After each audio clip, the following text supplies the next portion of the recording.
Coronavirus, l'Inde prolonge jusqu'au 3 mai le plus grand confinement du monde.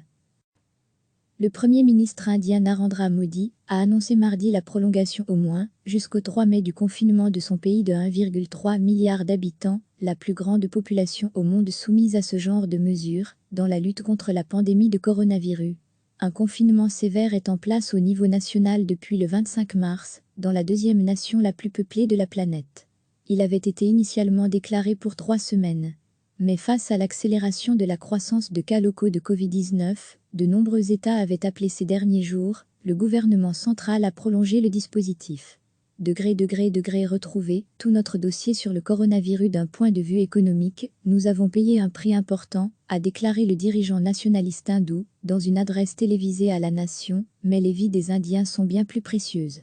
L'Inde a recensé à ce jour 10 363 cas confirmés de coronavirus et 339 morts, selon le dernier bilan officiel mardi matin. Ces chiffres sont vraisemblablement sous-estimés en raison de la faiblesse du dépistage. Le chef de gouvernement, qui a commencé son allocution avec un foulard sur la bouche avant de le descendre autour de son cou au bout de quelques phrases, s'est félicité que l'Inde ait décrété ce confinement, alors que le nombre de cas était encore relativement peu élevé sur son territoire. Si cette décision n'avait pas été prise, la situation de l'Inde aurait été différente. De l'expérience de ces derniers jours, il est clair que la voie que nous avons choisie est correcte, a-t-il estimé. Le géant d'Asie du Sud est au point mort depuis la fin mars. Les transports publics sont à l'arrêt et les frontières entre les différents États fermées. La sévérité de la mise en œuvre du confinement a laissé des milliers de camions d'approvisionnement bloqués sur les autoroutes indiennes et des employés de secteurs essentiels ne peuvent plus se rendre au travail. Avec la perturbation des chaînes d'approvisionnement, même des secteurs cruciaux, comme les commerces alimentaires, font face à des difficultés pour fonctionner. L'arrêt de l'activité a porté un coup terrible aux Indiens les plus pauvres, qui vivent au jour le jour et ont peu ou pas d'économie. Des millions de travailleurs journaliers se sont retrouvés soudain sans gagne-pain et ont dû rentrer à pied dans leur village, marchant parfois des centaines de kilomètres. Privés de ressources, nombre d'Indiens dépendent aujourd'hui, pour survivre, des distributions de nourriture opérées par les autorités ou des organisations caritatives. À partir du 20 avril, les districts les moins touchés pourraient bénéficier d'assouplissement du confinement au cas par cas pour reprendre un semblant d'activité, a indiqué Narendra Modi dans son allocution. De nouvelles règles pour le fonctionnement de secteurs essentiels, comme l'industrie et l'agriculture, seront annoncées mercredi.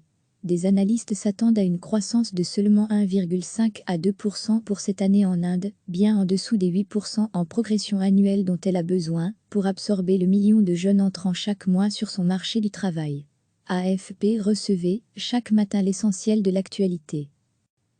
Le Premier ministre indien Narendra Modi a annoncé mardi la prolongation au moins jusqu'au 3 mai du confinement de son pays de 1,3 milliard d'habitants, la plus grande population au monde soumise à ce genre de mesures, dans la lutte contre la pandémie de coronavirus.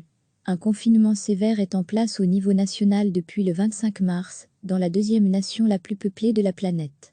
Il avait été initialement déclaré pour 3 semaines. Mais face à l'accélération de la croissance de cas locaux de Covid-19, de nombreux États avaient appelé ces derniers jours le gouvernement central à prolonger le dispositif. Degré retrouvé, tout notre dossier sur le coronavirus d'un point de vue économique, nous avons payé un prix important, a déclaré le dirigeant nationaliste hindou, dans une adresse télévisée à la nation, mais les vies des Indiens sont bien plus précieuses. L'Inde a recensé à ce jour 10 363 cas confirmés de coronavirus et 339 morts, selon le dernier bilan officiel mardi matin. Ces chiffres sont vraisemblablement sous-estimés en raison de la faiblesse du dépistage. Le chef de gouvernement, qui a commencé son allocution avec un foulard sur la bouche avant de le descendre autour de son cou au bout de quelques phrases, s'est félicité que l'Inde ait décrété ce confinement, alors que le nombre de cas était encore relativement peu élevé sur son territoire.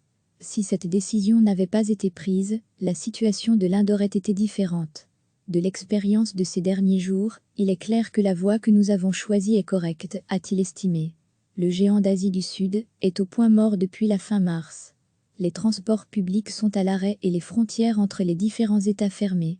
La sévérité de la mise en œuvre du confinement a laissé des milliers de camions d'approvisionnement bloqués sur les autoroutes indiennes et des employés de secteurs essentiels ne peuvent plus se rendre au travail. Avec la perturbation des chaînes d'approvisionnement, même des secteurs cruciaux, comme les commerces alimentaires, font face à des difficultés pour fonctionner. L'arrêt de l'activité a porté un coup terrible aux Indiens les plus pauvres, qui vivent au jour le jour, et ont peu ou pas d'économie. Des millions de travailleurs journaliers se sont retrouvés soudain sans gagne-pain et ont dû rentrer à pied dans leur village, marchant parfois des centaines de kilomètres. Privés de ressources, nombre d'Indiens dépendent aujourd'hui, pour survivre, des distributions de nourriture opérées par les autorités ou des organisations caritatives. À partir du 20 avril, les districts les moins touchés pourraient bénéficier d'assouplissement du confinement au cas par cas pour reprendre un semblant d'activité, a indiqué Narendra Modi dans son allocution. De nouvelles règles pour le fonctionnement de secteurs essentiels, comme l'industrie et l'agriculture, seront annoncées mercredi. Des analystes s'attendent à une croissance de seulement 1,5 à 2% pour cette année en Inde, bien en dessous des 8% en progression annuelle dont elle a besoin pour absorber le million de jeunes entrants chaque mois sur son marché du travail. AFP. Cliquez sur s'abonner pour recevoir les dernières nouvelles.